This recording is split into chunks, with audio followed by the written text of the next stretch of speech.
अस्सलाम वालेकुम नाज़रीन। पाकिस्तान पीपल्स पार्टी ज़िले दादू जे सदर जोही दादू जे MNA सरदार रफ़ीक अहमद जमाली जी प्रेस क्लब आमद। प्रेस क्लब दादू जे सहाफ़ियुनि सां यकजातीअ जो इज़हार कयो ऐं पंहिंजे ख़्यालनि जो इज़हार कंदे हिन चयो त मुंहिंजो दादू प्रेस क्लब अचणु ॾेखाव न, पर जेको बि कुछ ॾींहंनि खां प्रेस क्लब ख़िलाफ़ बदमाशी ऐं गुंडागर्दी थी रही आहे, पीपल्स पार्टी जी हुकूमत उनखे कॾहिं बि बर्दाश्त न कंदी। हिन वधीक चवणु हुयो त के अनासर प्रेस क्लब ॿाहिरां पिस्टल खणी सहाफ़ियुनि खे ललकारनि था। इहो न अॻ में बर्दाश्त कयो हो, न हाणे बर्दाश्त कंदासीं।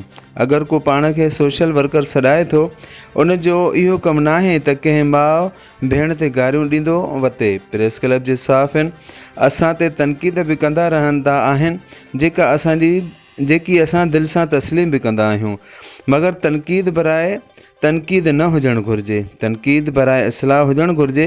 सरदार रफ़ीक अहमद जमाली सहाफ़ियुनि खे यकीन ॾियारो त मां कल्ह बि तव्हां सां गॾु हुयुसि ऐं अॼु बि तव्हां सां गॾु आहियां।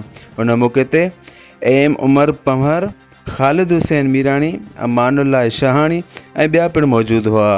फिदा हुसैन पंवर, डिस्ट्रिक्ट रिपोर्टर, निदायत सिंध, दादू।